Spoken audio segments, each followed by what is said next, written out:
Hey everyone, so today we're going to be taking a deep dive into Pam's Pro Workout. A little while ago, I posted a first impressions video when I first got it, and a lot of people have been watching that and giving me some good feedback, and one viewer asked for a full tutorial on it, and I was happy to oblige. I love it when people ask me to make videos on stuff, especially if I already own it. It really helps me out to know what people out there want to see. And it motivates me to make videos when I know that there's people who are actually interested in watching them. So thanks so much for the suggestion, and here you go. So how I'm planning to do this today is I have my Mordax data set up right next to it with the disting sandwiched in between. We're not going to use the disting, but I am going to show you what the control voltages are doing.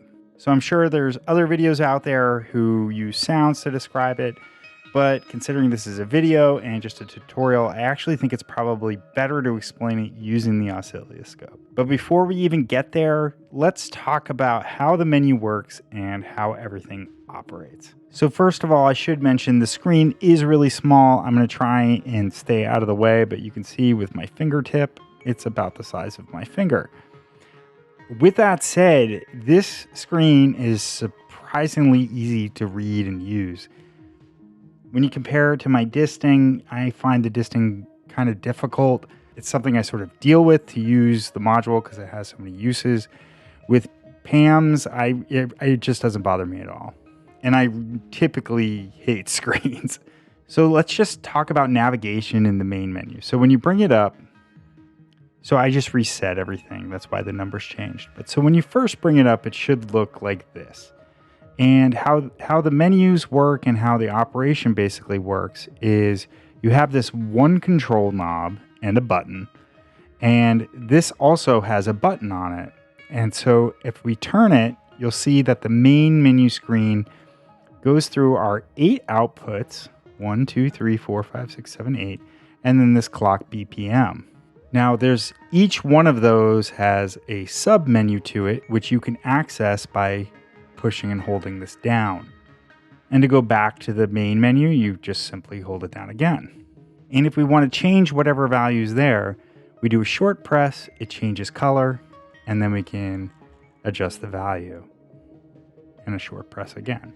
So that's basically how you navigate everything. So on this main menu, we have our 8 outputs, and then we have the clock BPM. So we're going to get into the 8 outputs in a second, but I think it's important to start here with the clock BPM. If we long press this, we go to the sub menu of the global sub menu. And here we have some options like resetting all. We can control what this input means, which is clock or CV. I'll get into that in a second. We can control how it interacts with the external gear, what the input will do, if it will make it start running or reset. You can change the color of the layout. This is the one that I think shows up best on video. This just changes how long you have to hold it before it switches off. And then of course you can save banks and things like that. So that's the main menu. Let's take a look at what our options are for each of the outputs. So they're all the same, all 8 of them. So if I show you one, I'll show you all of them. Let's go into number 1. We can see that it starts off, our options are shape, width, level, offset, and phase. I'll get into the rest in a second, but let's stay there for now. So if I plug into the Mordax, you can see right here that you're getting this pulse wave out, and it looks just like that. The shape is obviously just the way the control voltage will come out. So if you long press, you have a lot of options. You have these double ratchets, quadruple ratchets, a triangle wave, a trapezoid wave, a sine wave, sort of hump. You get the picture. You get a lot of options. There's even some random voltages. Smooth and stepped random voltages. Let's go back to the pulse wave for now.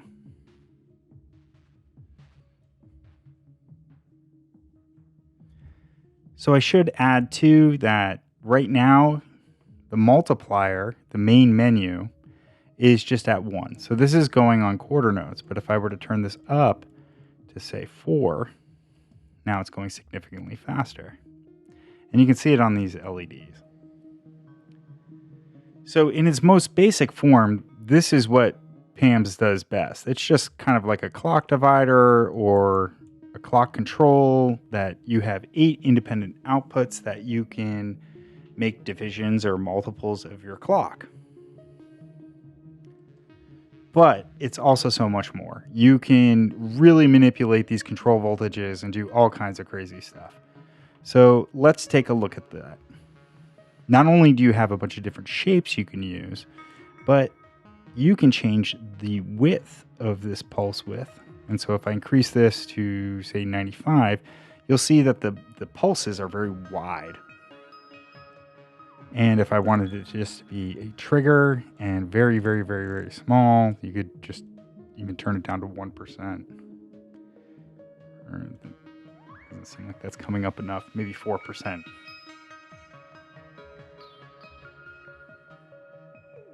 Set it back to 50. Should add the voltages that come out of these are between 0 and 5 volts. So you can't get negative voltage. I have heard some criticism from some people that you can't get negative voltages out of these, and that is true. So the level here, if we bring that down, you'll notice that the pulses shrink. And then you also have offset. If we bring that up, the whole thing gets raised up. So you do have a fair amount of control over these. You can also change the phase, which is hard to tell when you have nothing that you can put it against, but that would just move where the phase is. Now I should note too, right now you have the offset of 0%, and you can change that by hand, but you can also set it to be modulated by CV. And so right here it says CV1.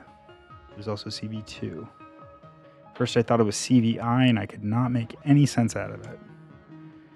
And I have right next to it, I have a Dofer LFO. So let's plug that into CV1. And you'll notice that it changes up our voltage. And that's because, and you can actually see it going here, you can see the LFO of the Dofer changing the offset amount.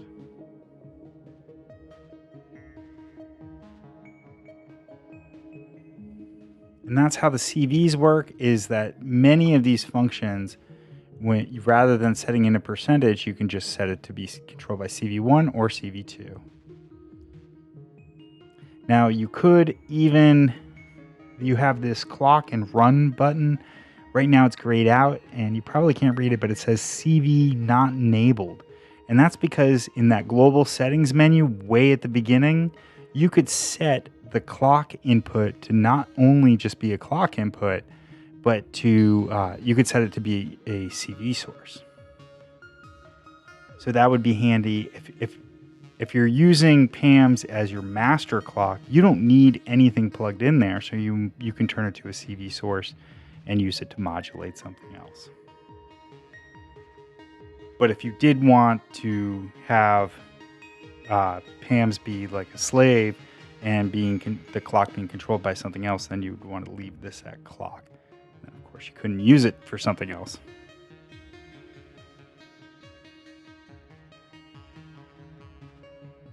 But that is how those work.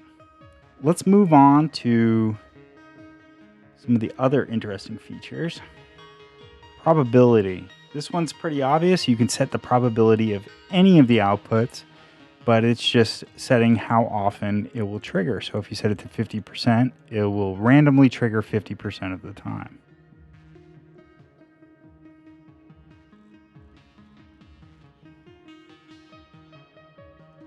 If we keep going, Euclidean steps. Now this one is a bit confusing, but I actually think PAMS, once again, does an amazing job in that the display on the screen really helps to explain what Euclidean steps are if you're not familiar with them. So now what's interesting is if and this happens for a few different settings, is that if you notice, if I turn past Euclidean steps, it goes to loop beats. And I'm going to get there.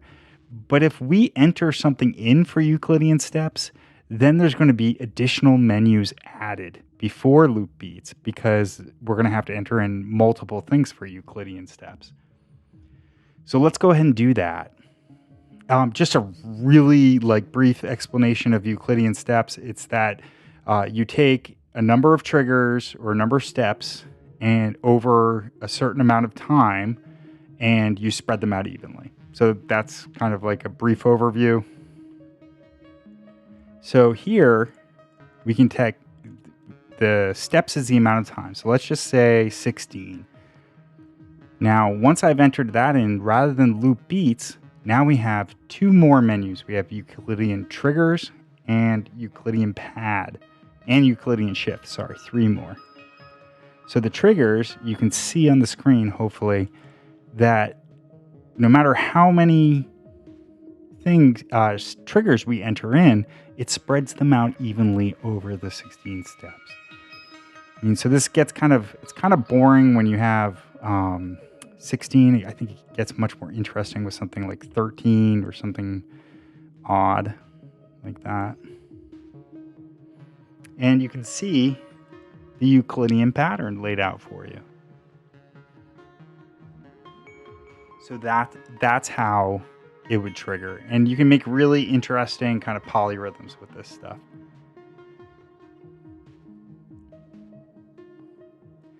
After Euclidean triggers, we get a Euclidean pad. I'm going to zoom in the camera.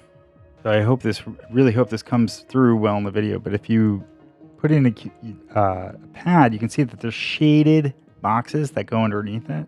So this is exactly how it'll play through. You'll hit the triggers, and then when it hits the shaded boxes, nothing will play. And then the last menu for the Euclidean patterns is a shift, where you can shift the whole thing around. So it's some fun stuff to play with, and I mean, Pam's does an amazing job of showing it through their small screen. Loop beats is fantastic. I showed this during my first impressions video. If you get like a random sequence going, you can just set it to say 4 beats, and it'll repeat the same 4 beats over and over again. In the last video, I set up a baseline, set it to loop 4 beats, and then I had this kind of looping randomized baseline. Or it was randomized at first, but then it just was looping after that. So loop nap and loop wake it'll stop the loop, and then it'll restart it again. So you can set how many times it goes through, and then it'll take a nap, and then it'll wake back up again. But now we get into some really, really interesting stuff. The cross operations. So here is where we can get into some crazy math style modulation, where two different outputs will interact with each other to make crazy waveforms. So let's take a look at that.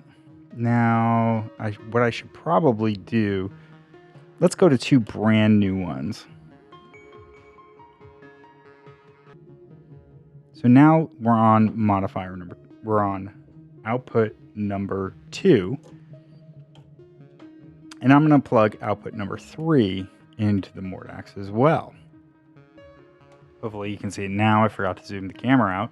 But the blue is the blue output number 3, and the green is the yellow chord, which is output number 2. So right now, blue is just going faster. But let's change its shape to something like this. All right, so now blue is going much faster. Let's slow it down a little bit. Actually, let's do 2.6, so it's kind of weird. All right, and so they're overlaid. Now, if we go into the menu and go to cross operations, right now it says none, but you have all these different logic functions that you can use. So let's just use XOR. And the second we click it, then we get a new menu added after, and it's asking, what do we want to mix it with? Well, I would like to mix it with output number 2. And if we unplug, if I turn off this, you will see that they're interacting.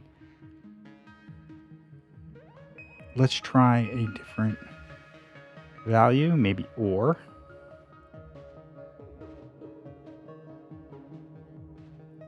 And sub is all underneath. Add, you get some interesting modulations there.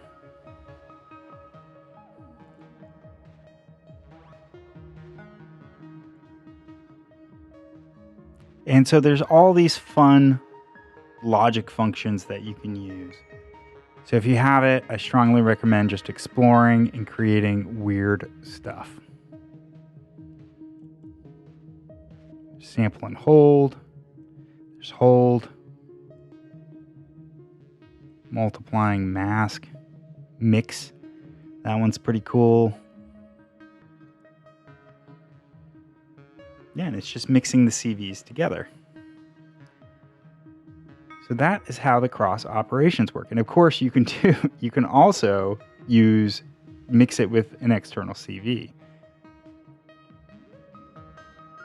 Flex operations. Now what this does is adds in some movement so that the beats and the pulses aren't as regular. You can set it to have human error, and once you click on human, you get a new menu that gives you an option of how much. And this will just be a little bit forward or a little bit backward. But you can do swing, a ramp up, a ramp down, a hump. So there's some different fun options to make it a little bit more lively. You can invert them. Now, quantize mode, this is really great too. So I used this back when I was making a random sequence. Let's turn